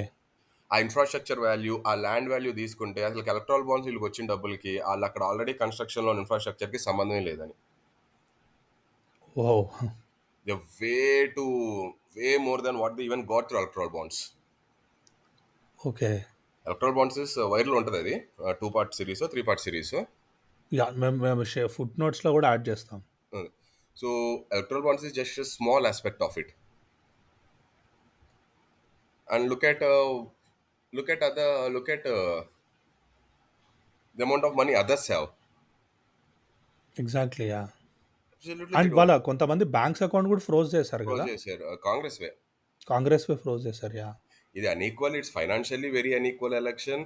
ఇన్స్టిట్యూషనల్లీ very unequal election. Name it in every way it's an unequal election. And ఇంత unequal ఉన్నా కూడా జనాలొచ్చామంటారు 85% 100% వస్తా అన్నోడు 85% వస్తే sad feel అవుతుంటే ఫా just pass అయినోడు celebrate చేసుకుంటున్నారు అని చెప్పి కాంగ్రెస్ గురించి. Know that is I think that is justified. ఇప్పుడు ఇందాక చెప్పినట్టు ఆ మీడియా సరిగ్గా ఉండుంటే, ఇక్కడ ఎంతో కొంత లెవెల్ ప్లేయింగ్ గ్రౌండ్ ఉండుంటే బహుశా ఈళ్ళే 272 దాటేసేవాళ్ళు ఈళ్ళంతటి ఈళ్ళే. ఎగ్జాక్ట్‌లీ. నేను ఒకసారి ట్వీట్ కూడా చేశా. ఏంటంటే మీడియా మోడీ ఆల్టర్‌నేటివ్‌ని కనుక్కోకుండా మోడీ ఆల్టర్‌నేటివ్ ఎవడొస్తే వాడిని కాంగ్రెస్‌ని కూర్చోబెట్టి, వీళ్ళని కూర్చోబెట్టి ప్రధానమంత్రి కౌన్ బనేగా, ప్రధానమంత్రి కౌన్ బనేగా that is not your job. నీ జాబ్ ఏంది? నువ్వు ఆ నిజాలు చూపించు, అన్‌కవర్ ట్రూత్స్. నువ్వు ఆ అబద్ధాలు చెప్పు, అబద్ధాలని నువ్వు ఎక్స్‌పోజ్ చెయ్యి, నిజాల్ని హైలైట్ చేయి, అవన్నీ చెయ్యి అంతే గాని people will decide who will become the PM.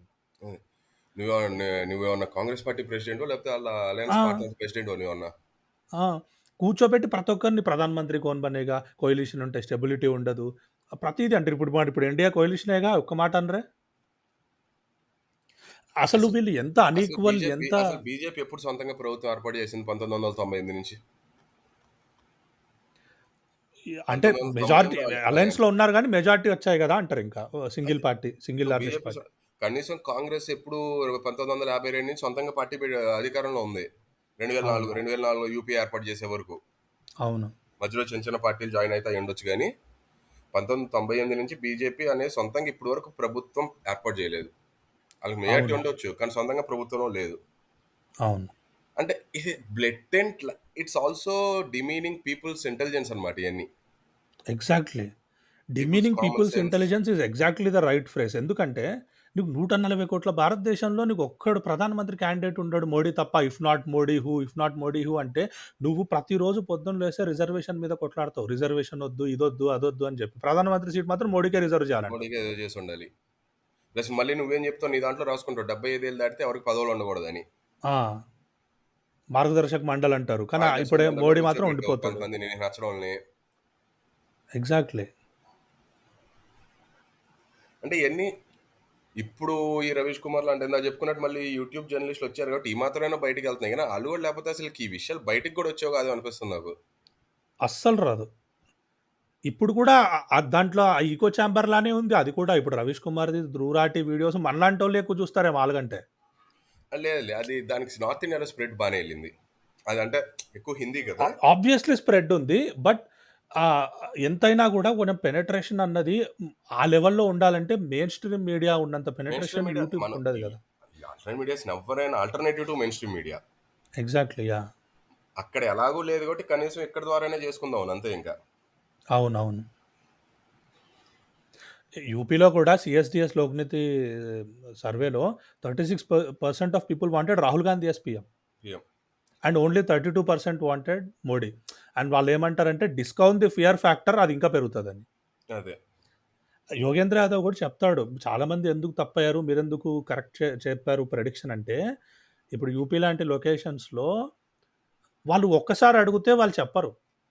అసలు వాళ్ళు చెప్తే కూర్చొని 10 ఏమవుతారు? నిమిషాలు భయం అడిగి లేదు. ఒక 4-5 క్వశ్చన్లు అడిగి వాళ్ళకి నువ్వు కాన్ఫిడెన్స్ తీసుకుంటే కానీ ఆడు ఫస్ట్ బీజేపీ కొట్టేస్తా అని స్టార్ట్ చేసి 10 నిమిషాలు అయిన తర్వాత వాడు నేను ఏనని చెప్తాడంట చాలామంది. ప్లస్ నువ్వు అదే అన్నారు కదా, నీకు ఎగ్జిట్ పోల్స్ తీసుకునే మెథడాలజీ మీద ఆధారపడి నువ్వు 10 మందిలో ఆడి 10 మంది ఠాకూర్ల మధ్య ఒక దళిత్ని నువ్వు ఎవరు కోటేసి అంటే బీజేపీకి నేను వేయలేదని చెప్పే ధైర్యం చేయకపోవచ్చు. ఎగ్జాక్ట్లీ. అక్కడ ఉన్న నువ్వు 10 మందిలో ఉన్న కాస్ట్ కాంపోజిషన్ ఏంటి, నువ్వు అందరిలో అడుగుతున్నావా, పర్టికులర్గా అడుగుతున్నావా? సిఎస్డిఎస్ వాళ్ళు ఏం చేస్తారు, సిఎస్డిఎస్ పోస్ట్ పోల్ వాళ్ళు పబ్లిక్ అడగరు కదా, వాళ్ళు దే డూ 1-on-1. అవును. అండ్ సిఎస్డిఎస్ కొంచెం ఈ పొలిటికల్ ఇంక్లినేషన్ కాకుండా కొంచెం అకాడమిక్ అప్రోచ్ ఉంటుంది. అకాడమిక్ వాళ్ళకు కనీసం ఒక అకాడమిక్ న్యూట్రాలిటీ ఉంది వాళ్ళకి. ఎగ్జాక్ట్లీ. అండ్ చాలామంది ఈ ప్రదీప్ గుప్తా లాంటి వాళ్ళు they actually do internal service for BJP. Yogendra Yadav అదే అంటాడు, ఇండియా టుడేకి వచ్చి అంటాడు, నేను డిస్క్లోజ్ చేస్తా ఏంటి, he is for anti BJP అని చెప్పి, ఈజ్ పొలిటికల్ లీనింగ్, బట్ ఎవరు? నేను సర్వే చేసేటప్పుడు జెన్యున్గా చేస్తా అంటాడు. ఆయన ఏమంటాడంటే మీ స్టూడియోలో కూర్చొని ఇవి చెప్తా ఉంటారు అవి చెప్తా ఉంటారు ప్రదీప్ గుప్తా లాంటి వాళ్ళు, he doesn't name Pradeep Gupta but is disclose చేయరు వాళ్ళు ఏ పార్టీలు పనిచేస్తారు, వాళ్ళ ఏజెన్సీస్ ఏ పార్టీలు పనిచేస్తారు, వాళ్ళకి ఏ కంపెనీస్ ఉన్నాయి, అవి ఏవేవి గవర్నమెంట్కి పనిచేస్తాయి, అవేం డిస్క్లోజ్ చేయకుండా కూర్చొని నేను న్యూట్రల్ పొలిటికల్ పోల్స్టర్ ఎగ్జిట్ పోల్స్టర్ అని చెప్పి కూర్చొని చెప్తారు అని చెప్పి యోగేంద్ర యాదవ్ అన్నాడు. So it should be like, perhaps if possible, there should be a law where the exit polls cannot work for any particular party. అలాంటిది పెడితే again it would be difficult.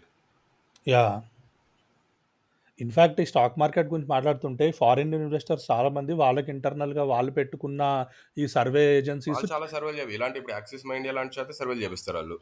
In fact వాళ్ళు కూడా చేశారు అని చాలామంది, అంటే మనకి ఇప్పుడు ఎగ్జిట్ పోల్స్ ఏవైతే వచ్చాయో బయటికి, బీజేపీకి 400 ప్రెడిక్ట్, ఎన్డీఏకి 400 ప్రెడిక్ట్ చేస్తూ, వాళ్ళలో చాలామంది ఈ ఫారిన్ ఇన్వెస్టర్స్కి కూడా వాళ్ళే పోల్స్టర్స్ వాళ్ళే సర్వేలు చేశారు అని చెప్పి ఒక మన ఎకనామిక్ టైమ్స్లోనే దేంట్లో ఒక న్యూస్ ఐటమ్ వచ్చింది. అచ్చా, basically these people not only took Indian people for ride, they also took foreign investors for a ride.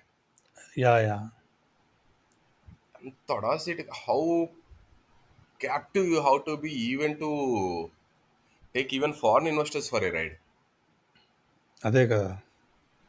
Foreign investors at the end of the day are your friends. They're in this country to make few more bucks and leave. అంటే నువ్వు నీ ఫ్రెండ్స్ని కూడా నువ్వు దెబ్బ కొట్టావు అంటే it's like, దీన్ని ఏమన్నా కూడా అసలుకి ఇంత డిస్ట్రక్షన్, ఇంత dissolution of any institutional integrity, any moral integrity. ఇప్పుడు దీన్ని అంతా రిపేర్ చేయడానికి ఎంతకాలం పడుతుంది అనేది ఇంకో ప్రశ్న. అవును, ఈరోజు నువ్వు చేసావు కాబట్టి రేపు ఇండియా అలయన్స్ వచ్చినా కూడా అవును వాళ్ళు చేశారు, అందులో మేము 10% మేము చేస్తా ఉంటే దీంట్లో కొనసాగుతూనే ఉంటుంది ఇంక ఇలా. అవును, బేసిక్గా మనకి ఇప్పుడు ఉన్నట్లు డీరాడికలైజేషన్ ఒకటి చేయాలి, nurturing back the institutions to health. Exactly. ఈ రెండు కూడా అంత ఇంపార్టెన్స్ చేయాలి. ఇప్పుడు ఈ రెండు కూడా ఏ ప్రభుత్వం అయినా కానీ they will not do it willingly on their own. It has to be mostly from the side of the people with some help from judiciary. Exactly. Let's see how judiciary will function. Yeah, ఇప్పుడు నేను ఇంతసేపటి నుంచి మనం ఇంత అన్ఈక్వల్గా ఉంది ఇవన్నీ అంటున్నాం కానీ చాలామంది ఇప్పటికీ ఒప్పుకోరు అలా, ఇదంతా ఎక్స్క్యూజెస్ అంటే ఆబ్వియస్లీ బీజేపీ ఫ్యాన్స్ ఒప్పుకోరు ఇదంతా ఎక్స్క్యూజ్, వాళ్ళ ఛానల్స్ మీద వాళ్ళకు ఇంటర్నల్గా కోపం ఉంటుంది కానీ వాళ్ళు బయటకు వచ్చేసరికి ఒప్పుకోరు. కానీ అసలు ఇప్పుడు మనం అంటున్నాం కదా 99 వస్తే సెలబ్రేట్ చేసుకోవడం ఎందుకు అంటే, it is a minor dent, ఒక బీజేపీ అనే ఫోర్స్కి ఒక మైనర్ డెంట్, అంటే ఒక మోడీ ఇన్విన్సిబుల్, ఇంకా మోడీని ఎవడు కొట్టలేడు అనే మిత్ని అయితే బ్రేక్ చేసింది ఎలక్షన్. It's starting point. ఇంకా it's not exactly starting point. It's not the end of anything. It's not the end of celebrate, the starting point. ఈ 99 అనే ఫిగర్ ఎంత పెద్దదో మనం తెలుసుకోవాలి అంటే మనకి కొన్ని తెలిసుండాలి. ఫర్ ఎగ్జాంపుల్ ఒకసారి వినండి. शादी का कार्ड छापते ऐसे शादी का प्रोग्राम छापा है. इन्होंने लिखा 1 जून को मेहंदी और 2 को केजरीवाल की विदाई.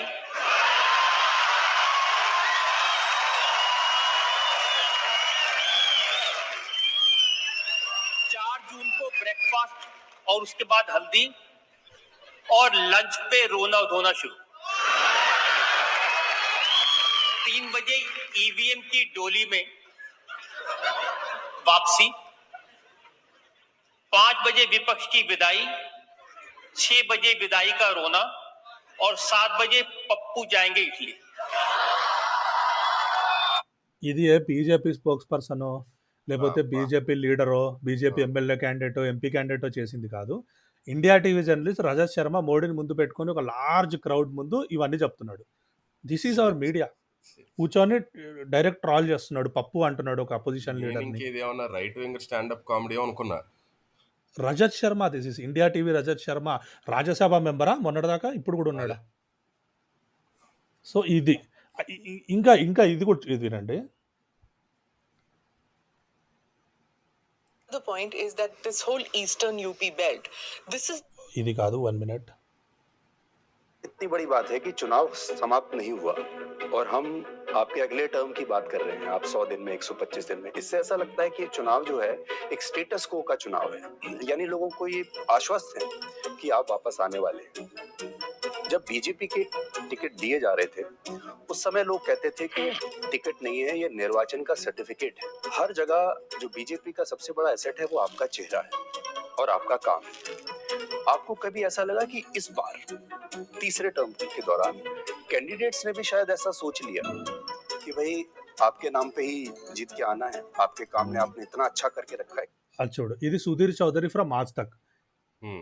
కూర్చొని ఇంకా ఫార్మాలిటీయే, స్టేటస్ కో ఎలక్షన్, మీరు గెలిచేస్తున్నారు, ఇది మీరు బీజేపీ టికెట్ ఇస్తే అది ఇంకా విన్నింగ్ సర్టిఫికేట్ ఇచ్చినట్టే ఏదేదో చెప్పేస్తున్నాడు. ఎలక్షన్ అంతా మోడీ ఫేస్ మీద నడుస్తుంది. మొత్తం 543 సీట్లలో బీజేపీ క్యాండిడేట్లు అలయన్స్ పార్ట్నర్లు ఎవడున్నా మోడీ ఫేస్ మీదే అని చెప్తున్నాడు. అంటే మరి మోడీ ఫేస్ మీద ఓడిపోయారు. Modi's own win margin reduce by 70%, BJP seats reduce by 20%. BJP lost 50% seats where he campaign. 20 ministers lost election. శ్రీరామ్ని అయోధ్య అని అన్నాడు, అక్కడ ఓడిపోయారు. మీడియా మెషినరీస్ హైజాక్, అబ్కీ బార్ 400 పార్ అంటే ఇంకా బజాయిస్తున్నారు మీడియా కూర్చొని. ఒక్కడు కూడా ఇది దీంట్లో కొంచెం అపోజిషన్ ఛాన్స్ ఇవ్వాల. 1 వే రేస్ అని కొట్టేశారు. మీరు ఫార్మాలిటీ అన్నారు. ఇంకా ఇది వినండి.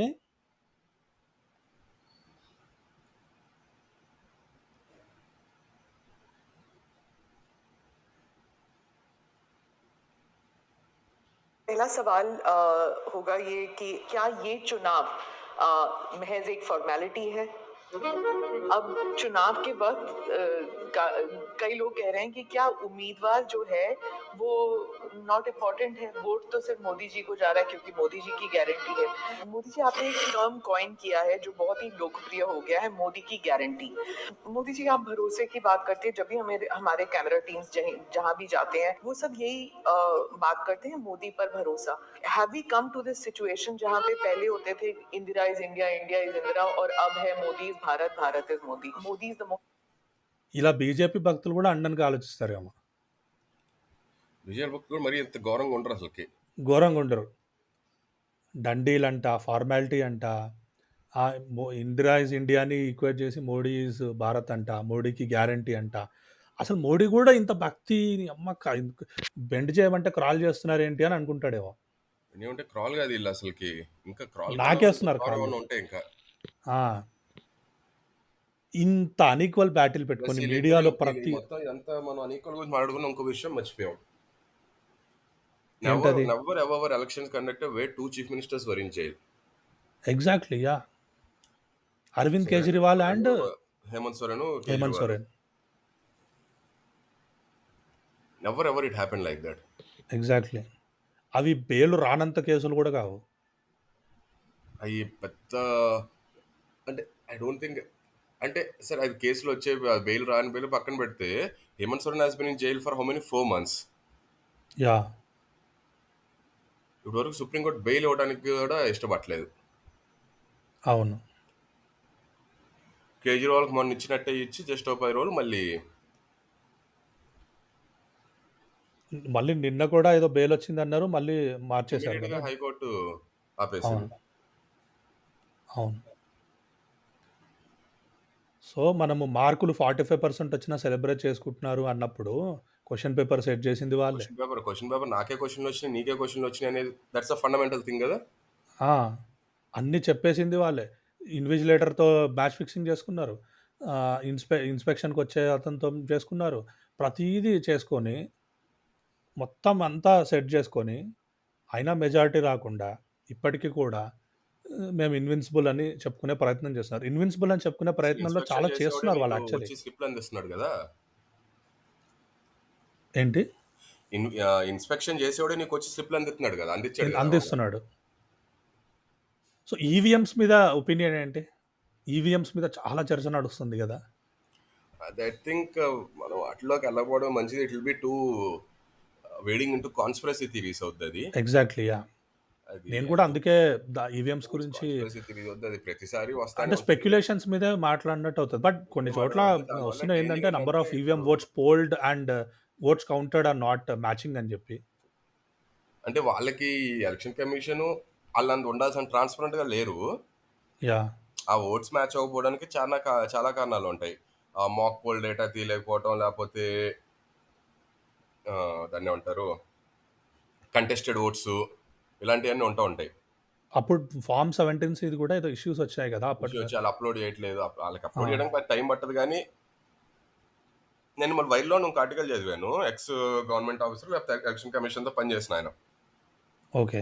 He was it's a very balanced piece. ఆయన చెప్పేది ఏంటంటే we need not take it as a conspiracy theory, but election commission is awfully short staffed. Right. Awfully short staffed వాళ్ళు అసలుకి. So that could be the one reason they are unable to do all this అని. ఇప్పుడు ఈ yeah! Yeah! EVMs మీద చెప్తేనంటే మనం చెప్పి వెళ్ళిపోతాం, కానీ అది ఒకసారి కార్యకర్తల స్థాయికి వెళ్ళిందంటే ఎలక్షన్ ఇంటిగ్రిటీ మీదే అసలుకి అవును. అంటే ఇంకా మిగతావన్నీ వదిలేసి మొత్తం ఇంకా ఇంకా రిగ్ ఇదే అయిపోయింది. మనకి నీకు నష్టం, నీకు ఆత్మవిమర్శ చేసుకునేది ఉండదు. అవును. ఇది చాలా కంఫర్టింగ్ కారణంలా కనిపిస్తుంది ఇది. అవును. ఇప్పుడు ఆంధ్రప్రదేశ్‌లో చాలా పెద్ద ఎత్తున జరుగుతుంది ఇది. ఇది ఇన్స్టిట్యూషనల్ ఎలక్షన్ ఇంటిగ్రిటీకి కూడా అంత మంచిది కాదు. I think even leaders should desist from unless they have, I'm not saying that's not possible, but unless one have accurate proof, yeah! perhaps they should not goad or their followers into believing all this. Yeah! And at the end of the day, it's always good to go back to paper ballot. We all support that. అయితే ఈరోజు right. వచ్చే results రేపు వస్తాయి. దానివల్ల పెద్ద నష్టం లేదు కదా. అవునవును. ఎలక్షన్ ఎలాగో 44 రోజులు, 50 రోజులు చేస్తున్నారు గదా! 4 రోజులు లెక్క పెడితే ఏమైంది. హ్మ్. సో, ఇగ మనం ఫైనల్‌గా చూసుకున్నట్టయితే 2 వైపుల ఆర్గ్యుమెంట్స్ చూస్తే మేబీ నేను అనుకోవడం ఏందంటే, మనం హిందుత్వ ఓడిపోయింది అలాంటివి అనుకుంటే విష్ఫుల్ రీడింగ్ అవుతుంది. ఇందాక మనం డిస్కస్ చేసినట్టు. బట్ కోయలిషన్ వల్ల కొంచెం చెక్స్ అండ్ బ్యాలెన్సెస్ పెరుగుతాయి. ఎంత నితీష్ అండ్ నాయుడు వీళ్ళందరూ ఎంత వాళ్ళు లొంగిపోయినా, ఏం చేసినా గూడా వాళ్ళకి వాళ్ళ స్టేట్ ఇంట్రెస్ట్ కాపాడుకోవాలి. వాళ్ళ స్టేట్‌లో ఇప్పుడు ఫర్ ఎగ్జాంపుల్ యూసీసీ లాంటివి అలాంటివి చేసినప్పుడు అంటే యూసీసీ అనే కాదు ఏదైనా far reaching BJP ideological projects ఏవైనా ఇంప్లిమెంట్ చేయాలనుకున్నప్పుడు వీళ్ళు డెఫినెట్‌లీ కొంచెం వీళ్ళ నుంచి అపోజిషన్ ఎదురయ్యే ఛాన్స్ అయితే ఉంది. ఎందుకంటే వాళ్ళ స్టేట్ ఇంట్రెస్ట్ కూడా వాళ్ళు కాపాడుకోవాలి. వీళ్ళు బయటికైనా కనీసం సెక్యులర్‌గా ఉంటారు కాబట్టి అలాంటివి కాపాడుకోవాల్సిన పరిస్థితి ఉంది. సో, కొయిలిషన్ వల్ల కొంచెం వైడర్ కన్సల్టేషన్, వైడర్ డిస్కషన్ జరుగుతది. ఇండియాలో యాక్చువల్లీ కొయిలిషన్ గవర్నమెంట్సే మొత్తం కూడా. 2014-24 ఒక సింగిల్ లార్జెస్ట్ పార్టీ ఉంది. అంటే దానికి ముందు కాంగ్రెస్ ఉండేది గానీ లాస్ట్ 25 ఇయర్స్‌లో లాస్ట్ 10 ఇయర్స్ మాత్రమే only BJP single largest party ఉంది. కాకపోతే 2014లో టీనేజర్స్ ఉన్న వాళ్ళకి కొయిలిషన్ పార్టీ అంటే అది కొత్తగా కనిపిస్తుంది గానీ, ఇండియా చాలా ఏళ్ళు కొయిలిషన్ గవర్నమెంట్సే ఉన్నాయి. అండ్ చాలా మంచి మంచి మీరు ఏవైతే మంచి రిఫార్మ్స్ అనుకుంటున్నారో అవన్నీ ఆ కొయిలిషన్ గవర్నమెంట్స్‌లోనే వచ్చాయి. బట్ ఈ ఎలక్షన్ వల్ల ఒకటి తెలిసిందేంటంటే ఇన్నవిటబిలిటీ ఆఫ్ మోడీ అనేది కొంచెం తగ్గింది. ఇన్విన్సిబిలిటీ తగ్గింది. మోడీని కూడా ఓడించొచ్చు. మోడీ ఎంత నేను బయోలాజికల్ కాదు అన్నా కూడా బయోలాజికల్‌గా ఉన్నప్పుడే బాగా ఎలక్షన్స్ గెలిచాడు. బయోలాజికల్ కాదు అన్నప్పుడు ఫస్ట్ టైమ్ కోalition గవర్నమెంట్ పెడుతున్నాడు. So, people will vote for people ఏమో నాట్ గాడ్స్. సో, అదొకటి. అండ్ ఇంకొకటేంటంటే even if not for moral and ethical reasons at least ఈ కోalition అనే దానివల్ల కొన్ని డెమోక్రటిక్ బ్యాక్ స్లైడింగ్ అనేది కొంచెం తగ్గే అదే ఆప్టిమిజం అయితే ఉంది. ఎంతవరకు అవుతుందో తెలీదు. కానీ ఇన్విన్సిబిలిటీని నేను చూపించుకోవడానికి మోడీ చాలా చేస్తున్నాడు. సేమ్ టాప్ క్యాబినెట్ మినిస్టర్స్‌ని అమిత్ షాని, పీయూష్ గోయల్‌ని వీళ్ళందరిని అదే శాఖలకి ఇచ్చేసి నిర్మలా సీతారామన్‌ని నాకేం పోలేదు అన్నట్టు కొంచెం ఒక బయటికైతే ఇస్తున్నాడు. వెంటనే అరుంధతి రాయ్‌ని అరెస్ట్ చేయడము. లీడర్స్ ఫార్మల్లీ ఎలెక్ట్ చేయలేదు. బీజేపీ వాళ్ళు he is our party leader అని ఎలెక్ట్ చేయకుండానే డైరెక్ట్ ఎన్‌డీఏ పార్ట్నర్స్‌తో పీఎం క్యాండిడేట్‌గా చెప్పించుకున్నాడు. సో, ఇవన్నీ చూస్తే మోడీ బయటకైతే ఒక ప్రొజెక్షన్ ఇస్తున్నాడు. ఒక మిరాజ్ ఇస్తున్నాడు. నాకు మాకు ఏమీ కోల్పోలేదు. We are still the same like last 10 years అని చెప్పి. బట్ రిజల్ట్స్ మాత్రం అది చెప్పట్లేదు. అండ్ ఇంకొకటి ఏంటంటే if not Modi then who అని అంటే మీడియా సరిగ్గా జాబ్ చేస్తుంటే, ఇన్స్టిట్యూషన్స్ అన్నీ కరెక్ట్‌గా ఉండుంటే people were ready to decide the alternative. People were ready to decide if not Modi then who. వీళ్ళెప్పుడు టీనా ఫ్యాక్టర్ అంటాడు కదా! దేర్ ఈస్ నో ఆల్టర్‌నేటివ్ అని. People were ready to give as Kapil Sibal said TIFA there is a federal alternative. So, ఇప్పుడు ఈ కోalition గవర్నమెంట్‌లో అయినా కనీసం jobs, unemployment వీటి మీద వర్క్ చేస్తూ ఈ రాడికలైజేషన్, ఈ కమ్యూనల్ యాస్పెక్ట్స్ కొంచెం తగ్గాలని కోరుకుందాము. అండ్ లెట్స్ హోప్ ఈ నెక్స్ట్ 5 ఇయర్స్ అనేది కొంచెం లాస్ట్ 10 ఇయర్స్ ఈ డిక్టేటర్‌షిప్, ఫ్యాసిజం నుంచి కొంచెం తగ్గాలని కోరుకుందాము. Thank you.